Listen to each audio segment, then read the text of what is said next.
Tapi prinsipnya sama, kita harus memastikan kita tidak melanggar, kita tidak meninggikan nama itu dengan cara meruntuhkannya atau kepada keruntuhan.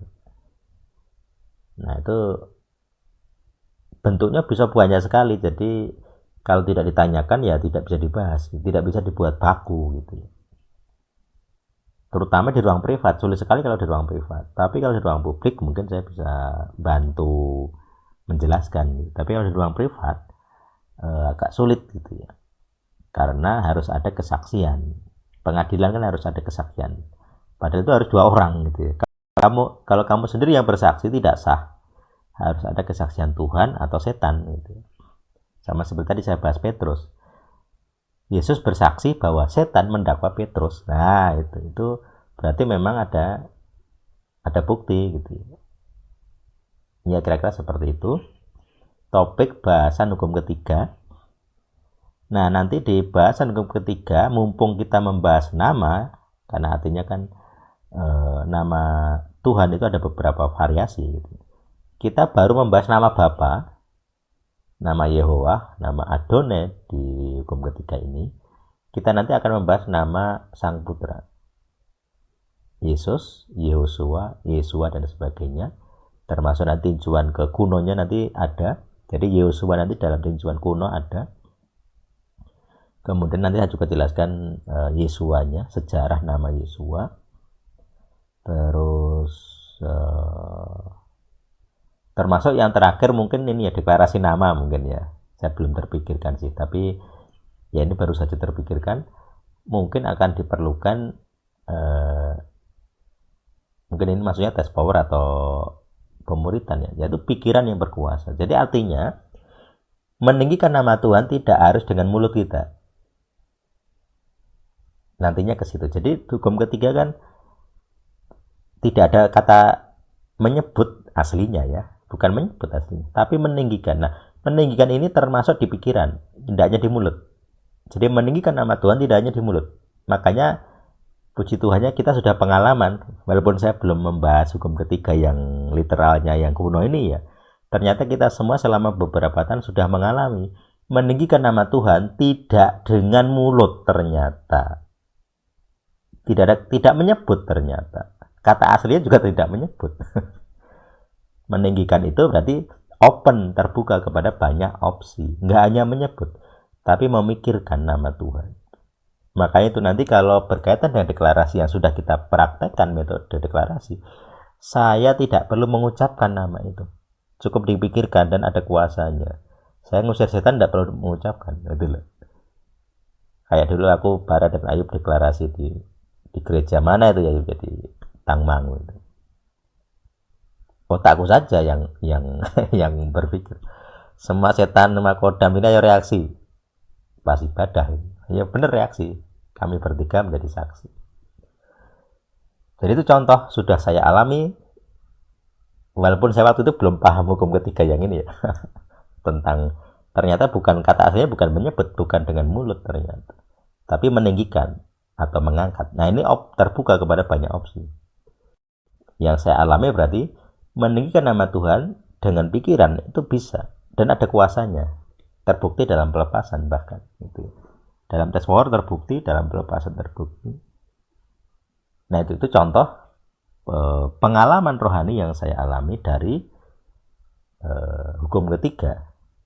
Mengangkat nama Tuhan tidak dengan mulut tapi dengan pikiran. Nah itu. Ya itu intinya nanti materi ketiga nanti kira-kira ada 3 seri lagi ya. 3 seri atau 4 ya, 3 lah minimal. Tentang nama ya. Atau mungkin sebenarnya itu banyak sekali sih, bisa 5 ya. Karena nanti kalau saya bahas Yesua itu bisa jadi 5 itu. Ya, nanti kita bicarakan lagi. Intinya kita bisa merembet kemana-mana karena ini nama. Saya rasa sekalian saja dijelaskanlah, dibahas gitu ya. Mumpung membahas nama. Karena prinsipnya sama. Jangan sampai kita meninggikan nama Tuhan tapi kepada keruntuhan. Itu intinya itu. Jadi pengetahuan tentang ini perlu dibuka semuanya supaya jelas gitu ya. Ya, saya rasa itu belum ada ide lagi, belum ada ilham lagi. Ya, itulah materi kita hukum ketiga pada malam hari ini. Bagi siapapun yang mendengarkan ajaran ini, mendengarkan Keluaran 20 ayat 7, memahami isinya, jadi janganlah meninggikan nama Tuhan kepada reruntuhan. Maka kita biarlah orang-orang yang berhati-hati ketika meninggikan nama Tuhan, biarlah mereka mendapat berkat Tuhan, berkat Kohanim. Biarlah kita sehat jasmani, tidak sakit-sakitan jasmani, tidak sakit jiwani, kecuali duri dalam daging yang diizinkan Tuhan. Kalau ini berkat Kohanim agak sulit ya. Tidak sakit rohani juga, jadi sakit rohani itu kesulitan mengenal Tuhan. Jadi kayak ada selubung. Kiranya kita bebas, nggak ada selubung. Juga diberkati dalam pekerjaan, dalam rumah tangga, keluarga, anak cucu, dalam segala jalan tidak ada kecelakaan, dilindungi dari segala yang jahat, tidak bisa disantet, tidak bisa diserang secara spiritual, tidak bisa diganggu roh.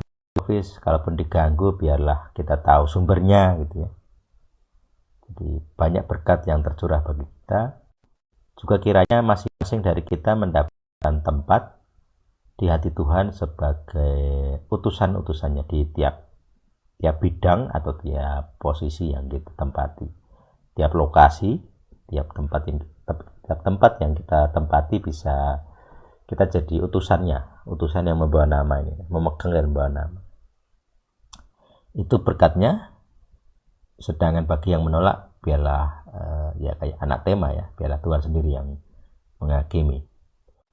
Oke ya, sesi kita sudah berakhir. Kalau ada kamera bisa buka kameranya gitu. Kita dada-dada. Terima kasih untuk kehadirannya. Kita jumpa lagi minggu depan. Mungkin akan ada topik yang lain selingannya.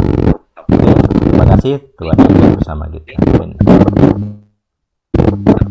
Pak Wid, apa kabar Pak Wid? Ya tutup ya ruangnya. 1, 2, 3.